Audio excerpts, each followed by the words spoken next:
You know what time it is. It's time for another episode of the 7 and a Hook Podcast, the world's premier sports betting podcast. Your source for the best information and insight when it comes to sports wagering.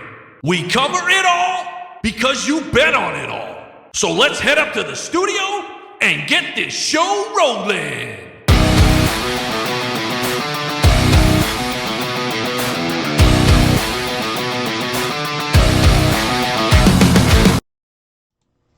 Welcome everybody to 7 and a Hook Podcast on this December 1st, 2021.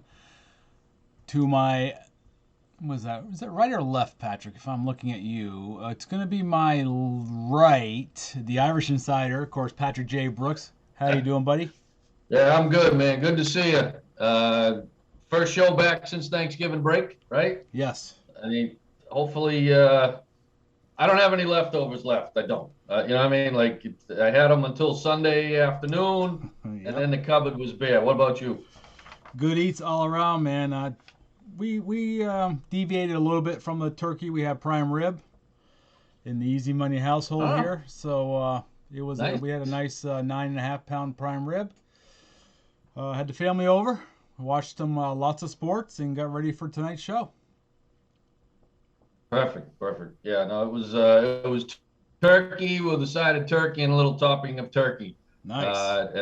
At my went over to Mama Brooks's, and we talked about, we had a show right before Thanksgiving, and it was over under 2 and a Hook pieces of blueberry pie for me. Yes. I went way over, Jack, like way over. So hopefully you took the over on that bet. Okay. I don't want to know what the prop bets were on that bet. I know my belly got bigger, that's for sure. But anyways, good to see you. Hope everybody's safe and healthy and fed well. I'm sure they are. So, all right, let's get right to the show tonight. What's on the agenda? What's on the menu? Okay, tonight, Easy Money's going to start with a couple NBA games. He's got a couple clashes he wants to break down for you folks. Then I'm going to jump in and go right to some college football. We've got some championship games this weekend. A couple games I'm going to break down. Pac-12, Big 12 championships, really exciting games on the board. And then Eric and I are going to go right to our 3 spotlight games in the NFL. I got 3 hot ones. He's got 3 hot ones. We want you to play our picks and go cash those ticks. So, Eric, what do you got tonight in NBA? A little fast break for our folks. All right, couple National Basketball Association games. We actually just started a couple of these games just started a few minutes ago, so still time to get those bets in. Dallas Mavericks traveling to the New Orleans Pelicans. Mavericks came into tonight's game a 3 and a Hook favorite. Dallas, it's really a tale of two teams. Dallas is 10-9 and New Orleans is 6-17. Of course, New Orleans is suffering not a good start to the year because of Zion Williamson's injury.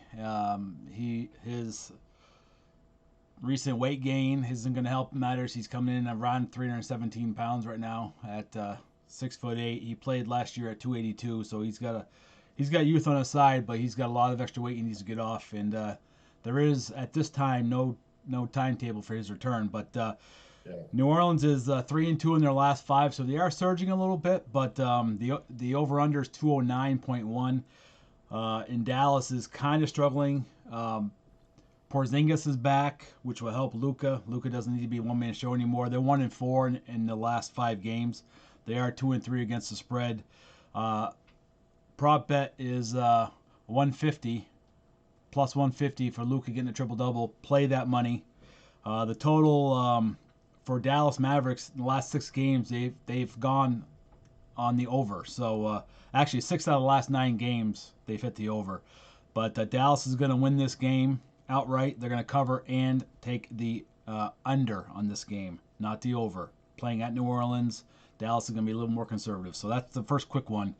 Again, that's Dallas Mavericks for the win. They're going to cover and take the under. Okay, next game is Sacramento Kings traveling to Los Angeles to take on the LA Clippers. Sacramento's 8-13. Clippers are 11-10 and a much better team. They come in as a 6.5 point favorite. Last 10 games, Sacramento is 3-7. Clippers, however, are playing without Kawhi Leonard, but they do have Paul George playing at a just 25.9 points a game this year. He did it with Indiana. He's doing it with the Clippers. Paul George is a future Hall of Famer, much like quite a few of the players in tonight's game. He's also a 7.5 rebounder guy and a 5.3 assist. So he's really doing it all in Leonard's absence. But Sacramento, you got Marvin Bagley. Turned out to be a heck of a draft pick for them. They're not strong enough. Clippers are a 6.5 favorite. They're going to win. They're going to cover. Take the over. The over is 206.2. Take that over. Clippers overall offense and defense in the NBA do power rankings. They're 16th out of over 30 teams, so they're in the upper echelon of the league. So Clippers tonight. That's the 2 quick hitters in the NBA. Nice. Yeah, I like your play on the Clippers game. The Kings played last night too, by the way. Yeah. So this is a back-to-back, I think, for them. And the Lakers, without LeBron, kind of blew them off the court last night. So probably a nice play going with the Clippers there. Okay, so there's your 2 NBA fast breaks tonight to get the show rolling, as we say. All right, before I get to my 2 college plays, always got to talk about, we get emails, where we get our lines, where we getting our odds. It's 2 places, FanDuel Sportsbook and DraftKings Sportsbook. Yes, they're not sponsors, but we give them plugs because you know what? They really are 2 great sites. And hopefully, at some point, Eric, maybe we got that logo flying behind us, either one of them. So that would be nice. And also a quick shout out today. It would be nice. On Twitter, we got a nice follow by a new sports book. Not a new sports book, but a new follower. BetOdds.ag. Bets Odds Sportsbook. They're out of Costa Rica. So, hey, folks, thanks for following the show. And we'll give you a free plug for being on board on our Twitter followers. So thanks again. All right, anyways, let's get right to the 2 college football plays that I have on my spotlight sheet. And as I said in the intro, Pac-12 and Big 12. We're going to start with the Pac-12 championship, Eric. We got Oregon against Utah. Now, Utah is favored by 3. Points total set at 59.5. Excuse me. This game is going to take place Friday night. It's a standalone game. It's the only college football game on Friday night. It's coming to you live from Allegiant Stadium. That's right. Las Vegas, baby. What a great place to have a championship game. Man, those kids got to be stoked to be heading into that place. So, anyways, Oregon comes into this after winning the Pac-12 North. They're 10-2 overall. Now, their winners 4 of their last 5, okay? Last week, they beat their heated rival, Oregon State, 38-29. Now, they're led by Anthony Brown last week, their quarterback, 275 yards in the air, 2 touchdowns. And their running back, Travis Dye, he's been a stud all year. Last week, 99 yards on the ground, 2 touchdowns himself. Oregon has been a scoring machine this year. 33 points a game, letting up 24. All right, Utah, let's look at them. They're winners of the Pac-12 South. All right, they're 9-3 overall, winners of 5 straight. They've been hot. They've been hot. They got business done last week, beating Colorado 28-13. Utah, another team that likes to score, 35 points a game, only letting up 21. Pretty decent defense. Now, they're led by quarterback. He's got probably one of the coolest names, Eric. We talked about him offline. Cameron Rising. You're born to be a quarterback with that name, right? You have to be. Rising, sure. Cam Rising. I mean, that's again, cool name. Hopefully, I'm sure he's got a few endorsements with that name. Anyways, so 2,100 yards passing this year, 17 touchdowns, and you and I both said the best stat is he's only got 3 picks.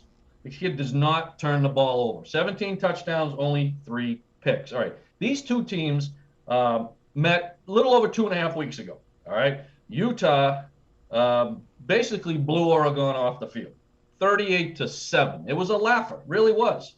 Part of it, I think, Oregon was looking ahead to the next week, which was against who? Oregon State. Right. I think they looked past Utah because they had their rivalry game coming up. All right, there's no way the Ducks overlook the Utah Utes this week. Want to know why? Winner of this game, Eric, goes to the Rose Bowl. Yep. Okay? The Ducks will be ready. Okay? I like the Ducks getting 3 points here. As far as the points total, man, I'm looking over. Over 59 and a hook. I like Oregon getting 3. Okay, second game on my spotlight sheet is the Big 12 championship. That's taking place on Saturday. That's in Arlington, AT&T Stadium. Eric, you've been there. You know what kind of place that is. That place is going to be rocking. Oh, yeah. Yeah, no doubt. No doubt. Baylor takes on Oklahoma State. Oklahoma State is favored by 5 and a hook. Points total set at 46 and a hook. Kind of a low total for a championship game, but we'll get to that. Baylor comes into this 10-2 overall. Winners 4 out of their last 5. Last week, they had a tough game against Texas Tech. Pesky team didn't want to go away, but Baylor did what they had to do, and they won 27-24. Baylor's going to be led by their quarterback, Jerry Bohannon. He's got 17 touchdowns on the year, 6 picks.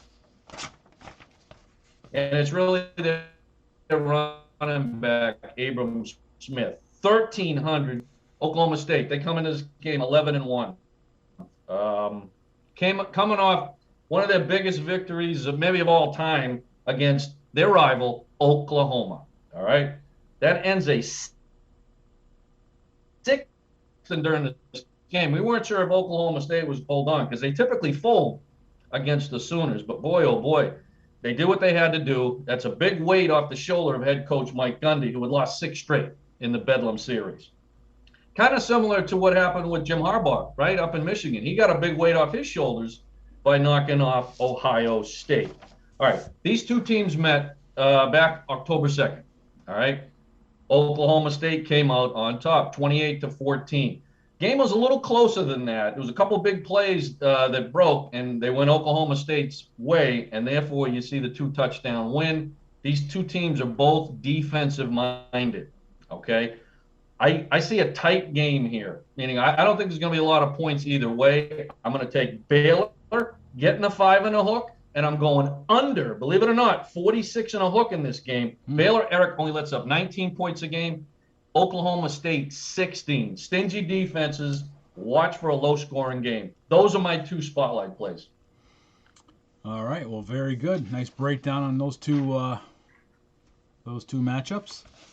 Got a little game for you, Patrick. What do you got NFL? What do you got on your first spotlight play? First of all, I got a little game here. Okay. We're going to call it the no-name, quick, young quarterback comparison game. Okay, so this is going to be a game you're going to play. All right, and I'm going to ask you a series of 5 questions, and you're going to give me either Kyler Murray or Tua Tagovailoa. Okay. Whoa. So. Okay. These two quarterbacks, of course, Tua came in a year after Kyler. They're kind of being compared a little bit. Young, athletic quarterbacks, short in stature, 6 foot and 6'1". Love the running game as well as they're slingshotters. So I'm going to throw out some stats, and I want you to tell me which one has that stat. Okay.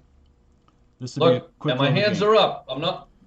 No Googling. I should say how I'm going to do this is I'm going to read both stats. So we're going to do passing yards, touchdowns / interceptions, completion percentage, passer rating, and record.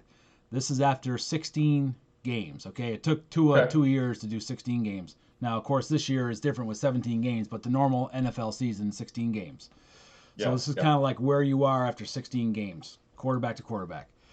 Okay, so we got one quarterback has 3,722 yards. One quarterback has 3,515. Which one has 3,722? Which one has more? And I'm not Googling. My hands are up. So I'm going to say Tua's got 3,700. Wrong. Kyler Murray. Okay. Wow. Okay. All right. That's fine because of the way the rest of this game is going to play out. 21 touchdowns, 11 picks.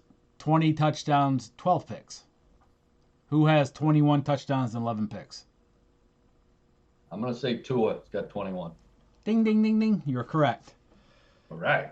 Completion percentage, 67% versus 64.4. Who has 67%? Whoa, I didn't think it'd be that close. Wow. Both are high percentages, by the way. Yeah. Again, I'm going to go Tua with 67. Ding, ding, ding, ding, ding. Passer rating, QBR, okay? 90.5, 87.4. Who has 90.5? You know what? I think Tua's had a couple stinkers. I'm going to go with Kyler with a little better QBR rating. It's Tua. Okay. Now you should get this one. Their overall I'm 2 record. for 2. Their overall record. 5-10-1 or 9-7. Tua's got 9-7. You are correct. So what's the common denominator of this game? After 16 games as an NFL quarterback, Tua leads Kyler Murray, who was considered by many, he was actually the Offensive Rookie of the Year in 2019, by the way. Yeah. He leads Kyler in 4 of the 5 important quarterback attributes. Wow. So what is this all leading to? This is all leading to me breaking down the Giants traveling to Miami as my first NFL game. Okay? So now that game's out of the way, I'm going to throw that in the circling file cabinet. Okay. Giants traveling to Miami. Giants, my G-men, 4-7 coming in. Miami's 5-7. The caveat to Miami's record, and we hit on it 4 weeks ago, is that they could break out for a winning streak, and they have in fact done that with 4 in a row. Yeah. Okay, and they come in as a 2.5 point favorite.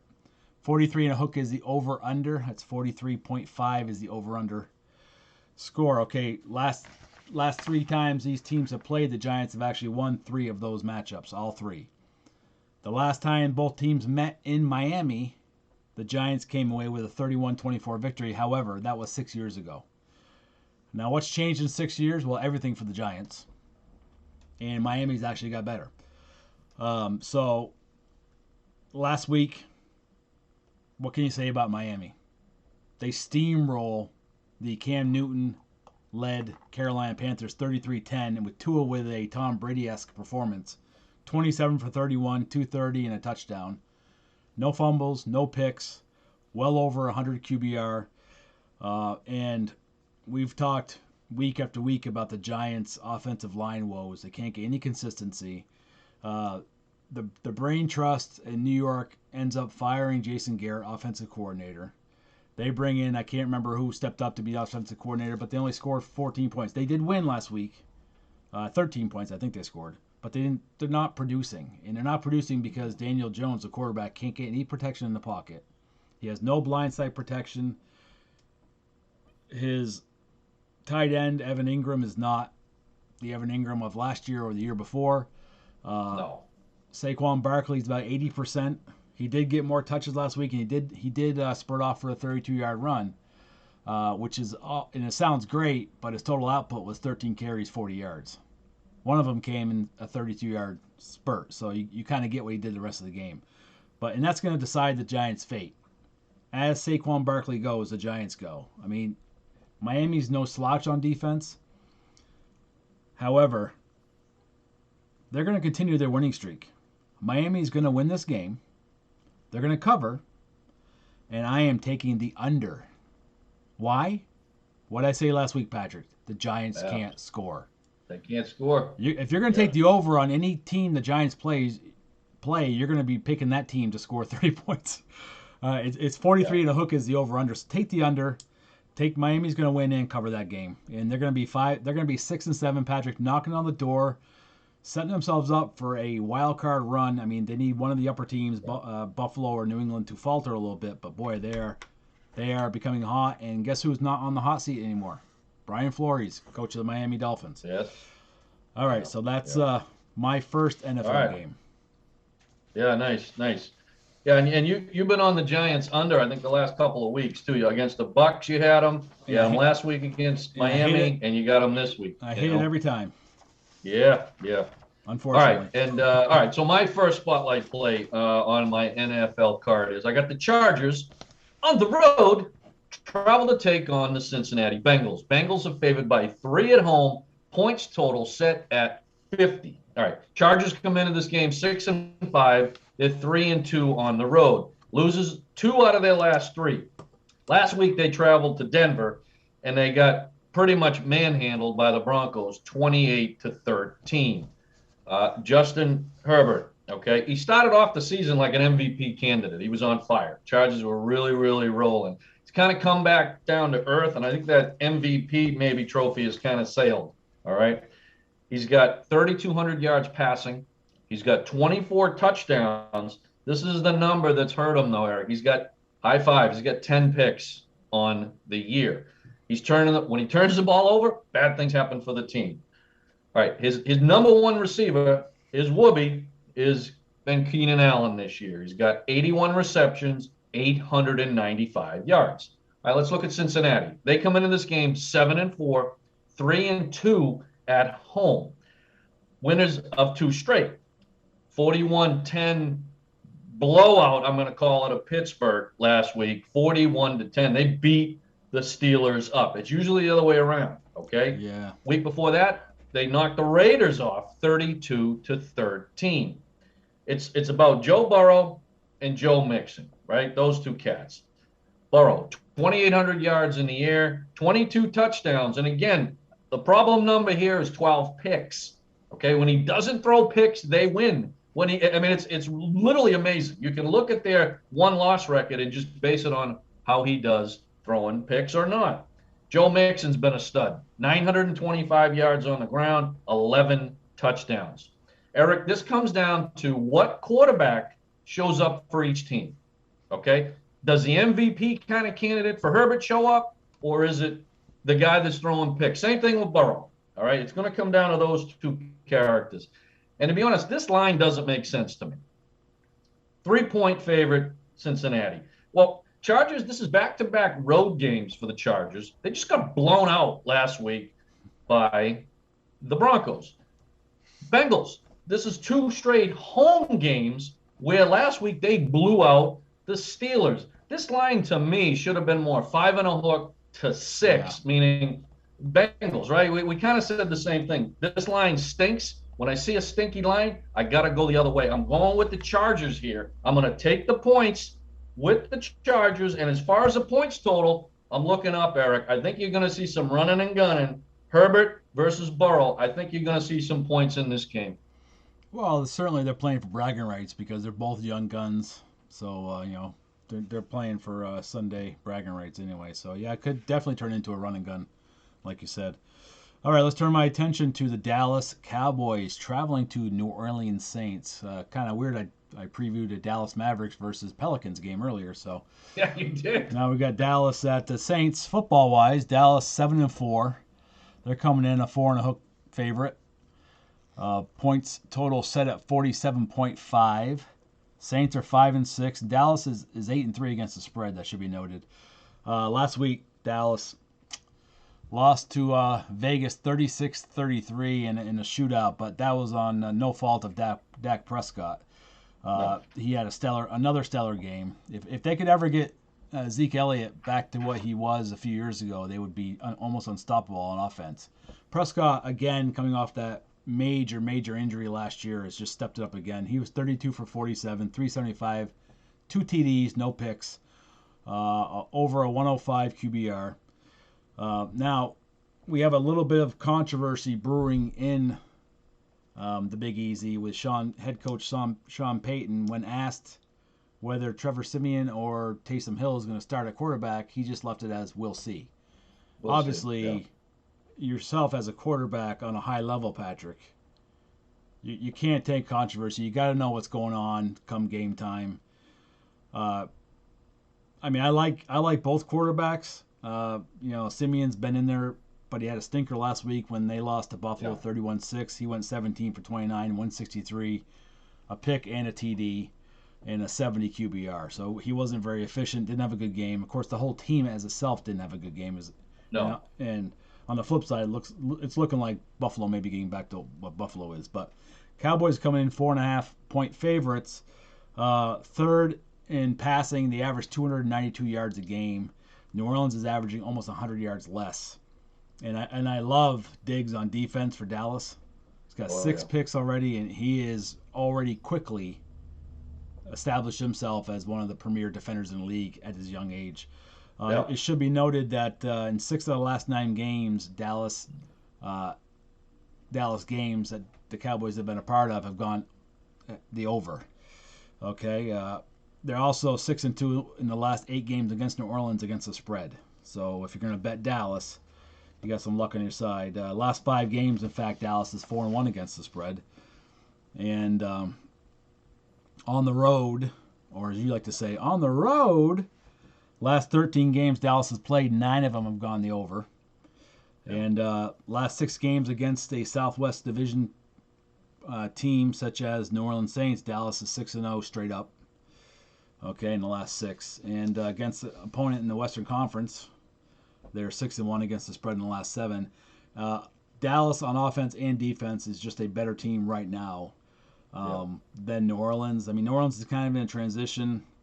I still like, I like their offense, and it can be explosive at times, but it almost fits James Winston, and he's not going to be back for a while. So I think, however, Dallas has had some stinkers. I mean, it was a shootout against Vegas, but boy, they really, the Broncos came in, and Dallas is so up and down, 7-4. I think we expected them to be about like 8-3, maybe even a 9-2 at this point with their strength of schedule. I'm actually gonna take New Orleans. They're gonna win straight up, and I'm gonna take the over. I think that you're gonna see. I think that they're gonna split time. And I think that Taysom Hill comes in, runs some wildcat and stuff like that. They create some points, and I think, Saints Stadium really gets rocking. So I think that it's gonna be New Orleans and the under. All right, so New Orleans getting 4 and a hook, right? And Absolutely. over 47. Okay. Yep. And I think there's 45 million reasons why Taysom Hill is going to get some playing time. Yeah. Okay. We talked about that last week. What a wacky contract. Good for him, but that contract's kind of wacky, dude.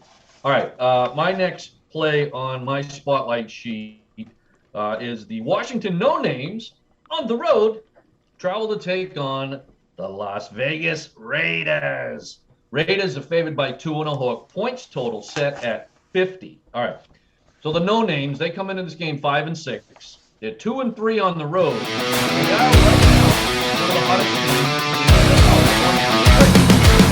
And you know what? Monday night, they did what they had to do. Seattle came knocking on their door, but they held them off 17-15. Taylor Heineken, as I call him a few times this year. I made fun of him. Not gonna lie to you. I didn't think he would make it this far, but you know what, Eric? I can eat crow. You were banking on him being a bust, so you wouldn't have to actually learn his name. Right, but you know what? He's done a decent job, right? I mean, he is legitimately a starting quarterback in the NFL. There's no doubt. Okay, 2,600 yards in the air, 16 touchdowns. But this is the part again. Double fives, he's got 10 picks. Okay, so he's got to improve on that. If he does, the No Names they'll be better if they continue on with this quarterback this year and into next year. All right, Raiders, they come into this game 6-5. They're 3-3 at home. All right, they broke a 3-game losing streak. Eric just talked about it. They played on Turkey Day, and they beat the Cowboys at in Dallas, 36-33 in overtime. Say what you want about David Carr, love him, hate him, whatever. When the lights were on Thanksgiving Day, he stepped up. 375 yards in the air, touchdown, no picks. He did what he had to do. He delivered the goods. Okay. Now the Raiders' offense, prior to that, last 3 weeks has really sputtered or struggled, whatever word you want to use. And it's kind of attributed to a lot. Henry Ruggs, unfortunately, he was involved in that fatal car crash about a month ago. The Raiders released him. Well, at the time, Ruggs was their leading receiver. Okay, he had almost 900 yards receiving, I think, through 5 games. Yeah. And Eric, you had said it all along. He stretched the field. Yep. Okay. When he was out, they struggled. So it's taken them 3 or 4 weeks here. But guess what? Renfro, Deshaun Jackson, Darren Waller. Well, guess what? They've gelled a little bit with Carr, and now he's using those 3 and targeting all of them, and it really showed against the Cowboys. All right, so this week it's a short week for Washington. They played Monday night. They got to come back here and play Sunday. Well, guess what? The Raiders had extra time. They played Thanksgiving, so they got 3 or 4 extra days rest. I also think the no-names are going to be looking ahead a week. Guess who they play next week? Dallas. That is a big rivalry. I think they're going to look ahead of here a little bit. Raiders laying 2.5 at home. I like that play, and I'm going under the 50. Laying 2.5 under 50 in this game, Eric. Okay, well, you usually don't take the under, so no, keep that of note, people. And this is kind of it's almost out of your playbook. I don't think Washington's going to score on the road at Vegas. That's the reason for that play. That makes sense because it's hard to get the over if you got one team that's responsible for all the points. All right, my last spotlight game is the Jacksonville Jaguars traveling to LA to play the LA Rams. Okay. Now, what can you really say about Jacksonville? New coach, new quarterback, both of which are not used to losing. And they are sitting 2-9 right now. Lawrence, you go on his stats, Patrick, and I mean it's less than impressive. I mean, this kid, like we talked about, during the combine. I mean, he was touted higher than almost any other player in NCAA history. Without a doubt. There's no doubt he would have been the number 1 pick for 3 of his 4 college years. Let that sink in, people. As a sophomore, junior, and senior, he was projected to be the number 1 pick had he entered early. So that's the kind of talent you're talking about. And he's finding the NFL game, I'm going to say, quite a bit different than the college game, as his coach, Urban Meyer. Yeah. I don't know how many years Urban Meyer had to coach to end up losing 9 games, but it certainly wasn't 1 year. Listen, Lawrence has got 9 TDs, 10 picks in 11 games this year. Now, that's not Trevor Lawrence-like. He's only completing 58% of his passes. And, of course, you got to take Jacksonville. You can't just look at the quarterback. They have deficiencies at almost every position. Running back is not bad. But tight end, for any receivers that stretch the field, you have nobody quick underneath. The offensive line is suspect. The defensive line is suspect. And you have, you're going into LA territory that's a hungry Rams team coming off a loss to Green Bay. They've lost 3 in a row, in fact. And Stafford's been rejuvenated, which totally surprised me. Coming from all of the years of neglect in Detroit, he had 11 years with the Lions of just miserable football. Yeah. Many more losses than wins. Really just demoralizing team. Never got him any help, really, per se. Now he's with LA, as they did the quarterbacks swap, I guess you could say, with Stafford and Goff. And he's rejuvenated. 27 touchdown passes on the year in 11 games. Really, really excellent. And 10 picks.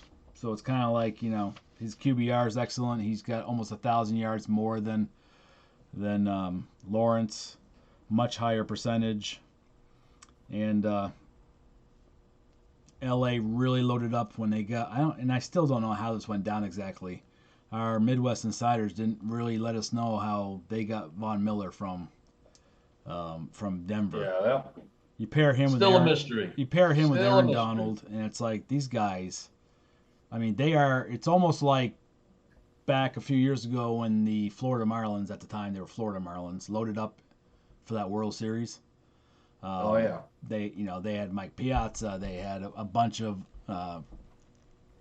Hanley Ramirez. They really loaded up and geared up, and they won the World Series. Next year they were disbanded. But this is kind of like make or break a year for the Rams. Stafford not getting younger. Aaron Donald's just hitting his prime, and you really need to keep him interested on a winning team to keep him there. He is the staple of that defense. Von Miller's almost a decade in the league. I love the Rams in this game. I mean, Jacksonville is 0-4 on the road. Rams are 3-2 at home. Rams are what was that? I think they're 7 and a hook. I think is the. I had that in front of me. 1 second here. They are. Actually, they're more than that. They're 11. That's 12 and a hook. Yeah, the 7 and a hook was the other game. At the time I was writing this out, they were 11 and a half. So it's up to 12 and a half now. Yeah. Okay, well, they're gonna win. They're gonna cover. Take the over. This is gonna be a blowout, and it's gonna be the 10th loss for Lawrence and Urban Meyer, and both these guys. You know, nobody expected them to be 500 or even close to it, but no. I think even themselves expected to win half a dozen games maybe. But they are they need some help. So Rams are going to come out. It's going to be a blowout. By the end of the first half, you're going to know the game's already over. So that's all I got for the Rams or Jaguars at the Rams. All right, Rams laying 12 and a hook and over 47, folks. Okay. Yeah, I should say just real quickly that Jacksonville, they're 2-18 straight up in their last 20 games, and 5-10 against the spread in the last 15 games. Yeah. So, not exactly bringing home the bacon. No, on the road, they're 0-10 in the last 10 games, straight up. Yeah. So, listen, I'm not so sure that Urban Meyer is their head coach next year. And the reason I'm saying that, there's some big college openings right now, and one has the letters N and the letter D in it right now, and that is a pretty good job that just opened up. So don't be surprised. There would be so many upset people if he pulls a Nick Saban and just scoots and boogies away from the NFL again, like Saban did. But you never know. I mean, there, like we've said many times, there are a lot of fantastic college coaches that just are not great NFL coaches. No. And likewise, I mean, there are a lot of NFL coaches that couldn't go down in the college ranks. It's a totally different atmosphere, totally different everything. So, Meyer, I mean, I'm not going to judge a guy on 11 games so far, but you give him a season and a half, say he comes back next year, they're 0-6, 0-7 to start the year. You got to kind of scratch your head. Do they go after players, or are the players not the problem? So we'll see. It's kind of like Joe Judge in New York. I'm not a Joe Judge fan, and everything goes back to the Giants, by the way. So if you haven't noticed, that's true. Everything starts and ends with the Giants. But I think Urban Myers knows what he has. Okay, if he thinks he has a good team, he'll stay. If he thinks they stink, he's going to Notre Dame. You heard it here first, okay? Or maybe second. I don't know. That's my guess. That's my guess. Well, I haven't heard it before, so I guess it'll be first for me. Hey now, okay. All right. Anyways, great breakdown. All right, my last play on the NFL Spotlight is the Philadelphia Eagles, favored by 7 on the road, travel to take on the New York Jets. All right, points total set at 45. Eagles come into this game 5-7, 4-3 on the road. Eagles went on the road last week, and they lost to the G-Men. Eric's Giants stepped up, knocked them off 13-7. Now, that was a game that the Eagles were favored by 4, okay? So people were on the Eagles. They laid a stinker, okay? And the frustration boiled over even during the game. All right, rookie wide receiver, all right, Devontae Smith, Heisman Trophy winner last year from Alabama, was not a happy camper, Eric. You and I were texting each other. There was some jarring going back on the sidelines. He had his helmet off. It's frustrating. Basically, he said, throw me the GD ball, okay? Like, he's the best player on the field. They only threw to him twice. Which is great when your quarterback is a Tom Brady or a Aaron Rodgers who has 3 or 4 seconds in the pocket. That's what these young wide receivers, this isn't the college game. No. You have, what did Brent Musburger say? The NFL differs from college because it's bigger, stronger, faster. all day. Jalen Hurts has no time to make a decision and say, hey, let's see what Devonta's doing. No. Yeah. He's running for his life. Why don't you get on your offense and get on their butts and say, let's block for this guy. I want the block ball a little bit. Let's give him a second or two in the pocket. So I see that so many times across this league. Give me the ball. Randy Moss was famous for that. Give me the damn ball. He told Dante Culpepper back in the day. It's like, well, if I could even see you before I have to scramble for my life, maybe I'd get you the ball. Offensive lines are horrible for these quarterbacks. Yeah, no it was whatsoever. it was dysfunctional. Let's put it that way. The Eagles. Okay. Yeah. So all right, let's look at the Jets. Speaking of dysfunction, they're 3-8. Okay, 2-3 at home. All right. Now they went on the road last week and they picked up a victory, 21-14 over the Texans. Yeah, I know it's the Texans, but you know what? You can only play the people they put in front of you. And you know what? They went down there. They got to win, and they got out of Dodge. You got to give them credit for that. And that was the first game back, I believe, for Zach Wilson, who had been out with an injury. Yep. I don't think they wanted to start him, but their other quarterbacks are hurt, and Flacco had COVID. I think that was the case. So Wilson didn't do much, but he did enough for them to win. 14 for 24, 145 yards, 1 touchdown, 1 pick. Again, didn't do much, but did enough for them to win. All right, let's look at this game. Now, the Eagles, as I said, dysfunction is all about them right now. After this game, they got a bye week, Eric. Okay?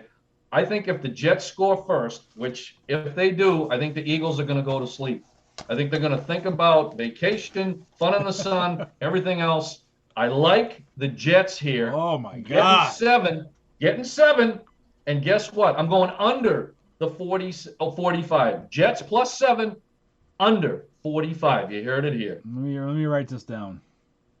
So Jets are getting 7? Jets are getting 7. And they're going to win the game outright, or just? I didn't say that. They're getting 7. I'm asking you. They're I'm not playing the money line. They're getting 7. That's all I'm going to say. All right. So they're going to cover. They're going to cover. That's all that matters to me. Okay? And you're taking the under. I'm taking the under. Yep. Okay. Well, I agree with you with taking the under because the Jets are like the Giants and can't score. Can't score. Right. Just look at they won. They scored 21 points. I mean, the Giants would love to score 21, but they don't have these Jets, the Giants, and all these weak teams. They don't have any explosive weeks. There's no Giants 38. It just doesn't happen. It's like they can't generate those points because there's not. No. The playmaking ability is not there. But all right, so you got Jets covering, and you're taking the under. Okay. Taking the under. Yep. All right. Well, also to note, there's a championship boxing match this weekend on DAZN again. DAZN. Download the app. Diaz Jr. taking on champion Devin Haney. Now, if you don't know Devin Haney, he is often avoided. Let's just say that by a lot of boxers that you've heard of.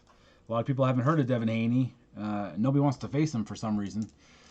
So we're going to see what he's made of. Nate Diaz Jr. has a great chance in this fight. He's a Mexican boxer. If you know Mexican boxers, they always stand a fight. They always stand a puncher's chance because they are the toughest hombres anywhere. Mexican boxers. I mean, Julio Cesar Chavez. Case in point. Canelo Alvarez, Andy Ruiz. I mean, the list go on and on. I could name 30 Mexican boxers, one tougher than the next. And so Haney's going to have his hands full. That's going to be Saturday night on DAZN. Action starts at 8 p.m. Eastern Standard Time for that. There's all kinds of great stuff happening, sports-wise. And NBA's starting to crank up. I mean, you got the Phoenix Suns, 17 wins in a row. They beat the Golden State Warriors yesterday. Who were 17? They were 17-2. No, excuse me, they were 18-2 coming into that game. Yeah. Now both teams stand at 18-3 in same division, so they're tied for the top. Interesting. Steph Curry shot 4 for 21 last night. In other words, 19% from the field, which is his lowest ever. When he attempts 20 shots. Phoenix is the real deal. Monty Williams, the head coach, he was the coach of the year last year. He's on route to be a coach of the year this year. He was a mediocre player, and that seems to be the MO for these player coaches. I mean, Jason Kidd was a good head coach, and also he's a Hall of Fame player as well. But Monty Williams was a journeyman. You see different programs, you understand the game. Phoenix is tough game, a tough team. Chris Paul, DeAndre Ayton, and they got so many. So just keep your eye on them throughout the year because there could be some bets coming up, and you might want some prop bets with the Phoenix Suns. They score a lot of points. So that's all I got, Patrick, right now, man. All right. Well, I got one more, a little bonus play, and it's Light the Lamp from the NHL. Hope everybody tuned in yesterday when I did a couple, basically a Light the Lamp section on the NHL. I went 4-0. So you probably cashed some tickets yesterday if you tuned in. Tonight, there's one game on the board that kind of jumped out at me, and that's the Vegas Golden Knights on the road travel to take on the Anaheim Ducks. The Ducks are a home dog, Eric, plus 140 here in this spot, and getting 1.5 goals. So I'm going to play the money line. I like the Ducks, and I like them getting 1 and a hook. So I got kind of a little hedge going here, but Anaheim getting 1 and a hook, and I got them on the money line at plus 140. So, all right, that's going to wrap it for tonight, Eric. A lot of picks, a lot of plays. Hopefully we both gave everybody a lot of good insight and I got a lot of good information. So they go play our picks and they go cash those ticks. So listen, again, we always appreciate everybody tuning in, following us on all our socials, 7 and a Hook. Search it everywhere, Facebook, Instagram, Twitter, and go to YouTube and give us a subscribe. So on behalf of everyone here at the 7 and a Hook podcast, we hope you all have a great day. And as we always say, may your bad beats be small and your big wins be monster.